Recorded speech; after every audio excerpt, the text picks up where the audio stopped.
झारखंड में पड़ रही कड़ाके की ठंड ने आम लोगों की परेशानी।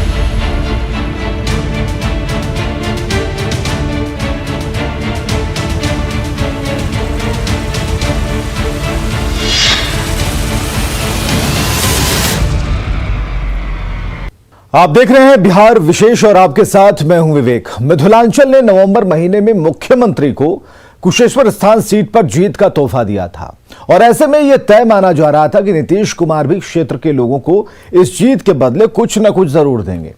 शुक्रवार को कमला नदी पर बराज का शिलान्यास कर उन्होंने मिथिलांचल को रिटर्न गिफ्ट दे दिया है।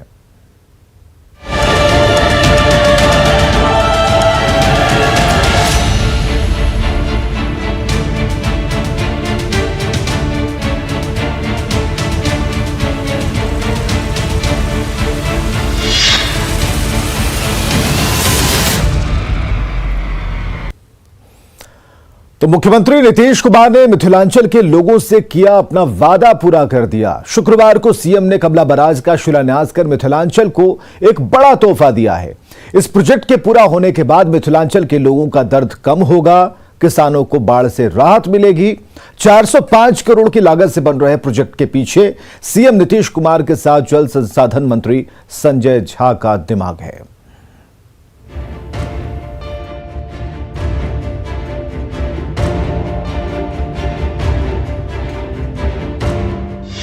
बाढ़ से मिथिलांचल नहीं होगा बेहाल।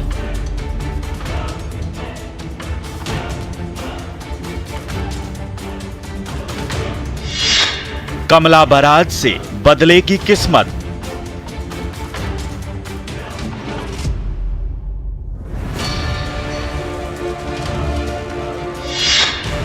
मिथिलांचल को मुख्यमंत्री का तोहफा।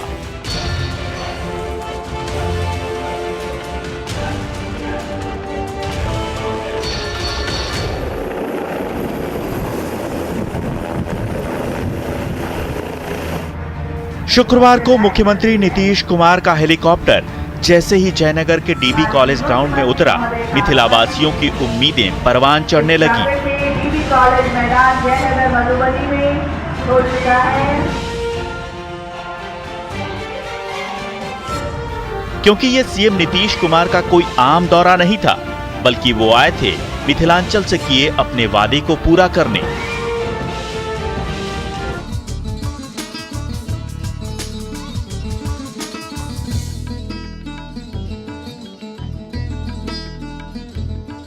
ये मिथिलांचल को मुख्यमंत्री का तोहफा है।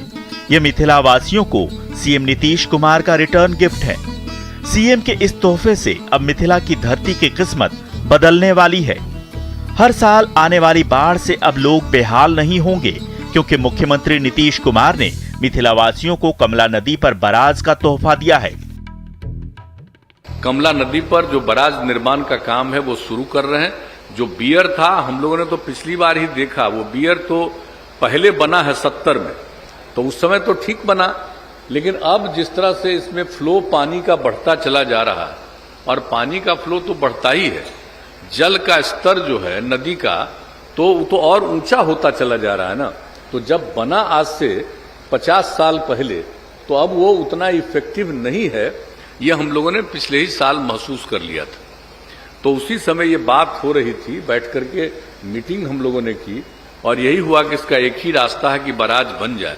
तो हमने उसी समय कहा कि एकदम बिल्कुल प्रस्ताव लाइए, और एक्सपर्ट के बारे में उन्होंने बताया कि बाहर से बुला करके दिखवाया, और कहां पर कैसे बनेगा ये सब करवा लिया, और अंत में ला करके इन लोगों ने प्रस्ताव दिया, जिसको स्वीकृति मिली, और अब टेंडर हो गया, अब उसको कार्यारंभ हो रहा है। तो उस दिन आप लोगों ने बुलाया, तो मुझे खुशी है। डीबी कॉलेज परिसर में आयोजित एक भव्य कार्यक्रम में मुख्यमंत्री ने कमला बराज का शिलान्यास किया। पहली योजना मधुबनी जिला अंतर्गत जयनगर में कमला नदी पर बराज निर्माण कार्य का कार्यारंभ। जोरदार तालियों के साथ क्षण का अभिनंदन कीजिए। और दूसरी जो योजना है, कमला बलान बाया एवं दाया तटबंध का उच्चीकरण, सुदृढ़ीकरण एवं पक्कीकरण कार्य फेज 1 का कार्य आरंभ माननीय मुख्यमंत्री महोदय के कर कमलों द्वारा किया जा रहा है। 405 करोड़ की लागत से बन रहे इस बराज से मिथिला की धरती पर हर साल आने वाली बाढ़ से राहत मिल सकेगी। इससे सीमांचल के किसानों के चेहरे पर भी मुस्कान लौटेगी, क्योंकि बाढ़ का सबसे ज्यादा असर स्थानीय किसानों और फसलों को ही होता है। ऐसे में अगर बैराज बनकर तैयार हुआ तो कमला नदी का पानी अपने तटबंधों को तोड़कर खेतों में नहीं समा पाएगा। अब आप जिस तरह से पानी फैल जाता है जगह जगह और शहर को और गांव के कई गांवों को बर्बाद करता है, परेशान करता है, वो नहीं कर पाएगा। तो उसमें तो नियंत्रित रहता है। और दूसरी बात है कि बाद में सिंचाई के लिए भी वो उपयोगिता होती है, ये रहता है तो उस पानी को प्रिजर्व किया जाता है। तो इसलिए इसके लिए बैराज का तो बहुत बड़ा इंपॉर्टेंस है। तो जो हम लोगों ने किया, तो आज से मुझे खुशी है कि बैराज का काम शुरू हो रहा है और इसके चलते लोगों को बहुत बहुत लाभ मिलेगा। बैराज से मधुबनी के कई प्रखंडों को बड़ी राहत मिलेगी। लंबे समय से कमला नदी पर बैराज की मांग की जा रही थी, लेकिन दशकों बाद अब जाकर मिथिलावासियों की ये मांग पूरी होने वाली है। मुख्यमंत्री नीतीश कुमार ने जून 2020 में कमला नदी पर बैराज बनाने का वादा किया था। अब उन्हीं की पहल पर इस प्रोजेक्ट को अमली जामा पहनाया जा रहा है। इसके पीछे सीएम के सिपहसालार संजय झा का अथक परिश्रम है। संजय झा के प्रयासों से ही कमला नदी के पानी को कंट्रोल करने की ये मुहिम जमीन पर उतरती दिख रही है। उम्मीद है यह प्रोजेक्ट समय से पूरा होगा और मिथिलांचल में बाढ़ के रूप में हर साल आने वाला दर्द खत्म होगा। Bureau report, news 18।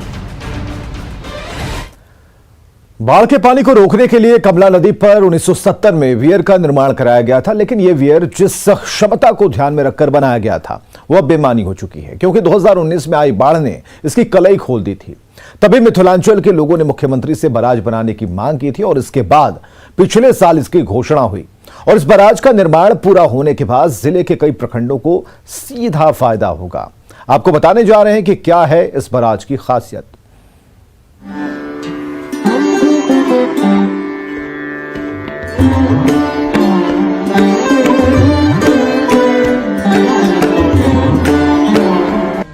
कमला नदी मिथिलांचल की आस्था और संस्कृति की वाहक है।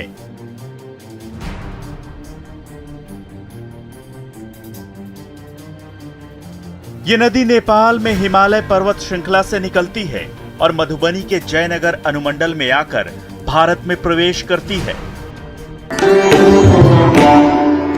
नेपाल की तराई सीमा बिहार से आकर मिलती है और यही वजह है कि बिहार को अनगिनत छोटी बड़ी नदियों की सौगात मिली है। नदी का मैदानी इलाका फसलों के लिए सबसे अच्छा माना जाता है, लेकिन बरसात के मौसम में इसमें आने वाली बाढ़ क्षेत्र के लोगों का सुख चैन छीन लेती है। हालांकि इस नदी में बाढ़ का आना कोई नई बात नहीं है। इसकी रोकथाम के उपाय पहले भी किए जाते रहे हैं, पर अब तक हर साल आने वाली बाढ़ का कोई स्थायी समाधान नहीं ढूंढा जा सका है।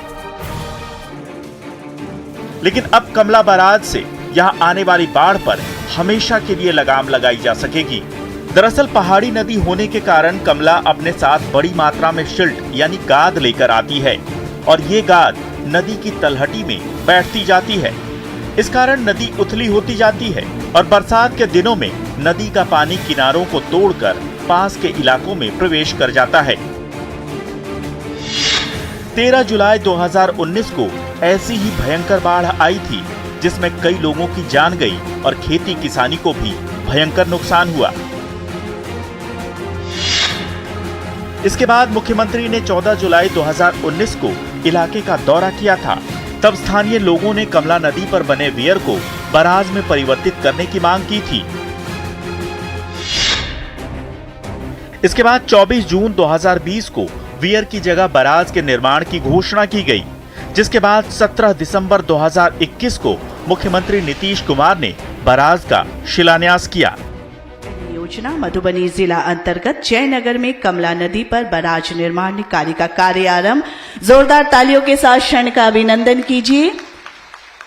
और दूसरी जो योजना है कमला बलान बाया एवं दाया तटबंध का उच्चीकरण, सुदृढ़ीकरण एवं पक्कीकरण कार्य फेज 1 का कार्य आरंभ माननीय मुख्यमंत्री महोदय के कर कमलों द्वारा किया जा रहा है। अब तक कमला नदी पर बने वियर में मुख्य तौर पर दो समस्याएं हैं। इसमें पहली है बाढ़ आने पर वियर के अपस्ट्रीम में भारी मात्रा में सिल्ट का जमा हो जाना। अपस्ट्रीम में सिल्ट जमा होने से वियर का फॉलिंग शटर जाम हो जाता है। पानी घटने पर सिल्ट को हटाकर फॉलिंग शटर को उठाना पड़ता है। इस प्रक्रिया में कई दिनों तक नहर में पानी का प्रवाह कम हो जाता है। इस कारण वियर से निर्धारित क्षमता के अनुरूप सिंचाई का काम नहीं हो पाता। अब दूसरी समस्या, दरअसल कमला वियर का निर्माण कमला नदी के अधिकतम जलस्राव 1,40,000 क्यूसेक पानी के आधार पर किया गया था। 2019 में वियर साइट पर लगभग 2,19,700 क्यूसेक अधिकतम जलस्राव हुआ। इन दोनों समस्याओं को देखते हुए कमला वियर के पॉन्ड लेवल को ऊंचा कर अत्याधुनिक बराज के निर्माण की योजना है। पॉन्ड लेवल ऊंचा करने से यहां अधिक पानी रोका जा सकेगा। इससे पानी का समुचित प्रबंधन होगा। बरसात के बाद नदी में बैठी गाद के कारण इसकी दो मुख्य नहरों कमला पूर्वी और पश्चिमी में पानी की कमी हो जाती है। इसे देखते हुए बराज को आधुनिक तकनीक से बनाया जा रहा है। बराज की कुल लंबाई 550 मीटर है, जिसमें गेट की संख्या 36 होगी। बराज का क्रेस्ट लेवल 67 मीटर का होगा, जिसमें उच्चतम जल स्तर 69.90 मीटर होगा। कमला पूर्वी मुख्य नहर और पश्चिमी मुख्य नहर से मधुबनी जिले के 7 प्रखंडों के 29,559 हेक्टेयर भूमि की सिंचाई होती है, लेकिन प्रोजेक्ट तैयार होने के बाद कुल 44,960 हेक्टेयर क्षेत्र में सिंचाई हो सकेगी। जिले के जयनगर, लदनिया, बासोपट्टी, खजौली, कलुआही और हरलाखी समेत अन्य प्रखंड लाभान्वित होंगे। साथ ही किसानों की समस्या का स्थायी निदान हो सकेगा। पूर्वी और पश्चिमी नहरों में पानी की उपलब्धता बनी रहे, इसके लिए बराज में खास इंतजाम किए जा रहे हैं। इससे मिथिलांचल के किसानों के चेहरे पर मुस्कान लौट आएगी। 405 करोड़ की लागत से तैयार हो रहे इस प्रोजेक्ट में कई खास चीजें होंगी। इसके तहत कमला बलान के दाएं और बाएं तटबंध पर सड़क का निर्माण किया जाएगा। लगभग 325 करोड़ की लागत से 80 किलोमीटर लंबी सड़क के निर्माण की योजना है। इससे मिथिलांचल के लोगों को बड़ा लाभ होगा। Bureau report, news 18। तो मिथिलांचल में विकास का खाका खींचने से सरकार को सीधा फायदा है और इसके पीछे है मिथिलांचल का सियासी समीकरण। आइए आपको बताते हैं क्या है मिथिलांचल की सीटों का गणित। वैसे तो सीएम नीतीश कुमार बिहार के विकास के लिए लगातार प्रयासरत हैं, लेकिन मिथिलांचल को लेकर उनकी विकास की रणनीति अलग ही दिखती है। इसके पीछे मुख्य वजह है चुनावी गुणाभाग और सीटों का समीकरण। मौजूदा विधानसभा में भी उन्हें मिथिलांचल से 40 से ज्यादा सीटें मिली हैं। कुशेश्वर स्थान उपचुनाव में जीत के बाद उनका ये भरोसा और बढ़ा है। आइए अब आपको मिथिलांचल के सीटों का गणित समझाते हैं। दरअसल मिथिलांचल में 60 विधानसभा सीटें हैं। इनमें 40 से ज्यादा सीटों पर एनडीए का कब्जा है। जाहिर है ऐसे में मिथिलांचल को भी सरकार से उम्मीदें ज्यादा हैं। कमला बराज और विकास के ऐसे ही दूसरे कामों से इन 60 सीटों पर सीधा असर होगा। ये जानना भी जरूरी है कि आखिर मिथिलांचल में जिलेवार एनडीए गठबंधन को कितनी सीटें मिली हैं। सबसे पहले आपको बताते हैं मधुबनी जिले के बारे में, जहां कमला नदी पर बराज का तोहफा दिया है सरकार ने। मधुबनी में 5 विधानसभा सीटें हैं। इन 5 में से 4 विधानसभा सीटों पर बीजेपी जेडीयू का कब्जा है, जबकि मधुबनी सदर की सीट पर आरजेडी का कब्जा है। सीतामढ़ी की 5 में से 3 विधानसभा सीटों पर बीजेपी जेडीयू गठबंधन काबिज है, जबकि राष्ट्रीय जनता दल को 2 सीटें मिली हैं। शिवहर सीट पर आरजेडी का कब्जा है। दरभंगा जिले में 6 विधानसभा सीटें हैं। इनमें 5 सीटों पर एनडीए का कब्जा है। मुजफ्फरपुर जिले में 11 विधानसभा सीटें हैं। इन 11 में 6 सीटों पर जेडीयू गठबंधन का कब्जा है, जबकि 5 सीटें आरजेडी गठबंधन के खाते में हैं। वैशाली जिले में 8 विधानसभा सीटें हैं। इन 8 सीटों में 4 सीटें आरजेडी के पास हैं, जबकि मात्र 1 सीट बीजेपी के पास है और 2 सीटें जेडीयू के खाते में, जबकि 1 सीट एलजेपी के पास है। कमला बराज को सीएम का रिटर्न गिफ्ट इसलिए कहा जा रहा है क्योंकि नवंबर महीने में कुशेश्वर स्थान उपचुनाव में जेडीयू को जीत मिली है। इस उपचुनाव की जिम्मेदारी जल संसाधन मंत्री संजय झा के कंधों पर थी, जो मिथिलांचल से ही हैं। Bureau report, news 18।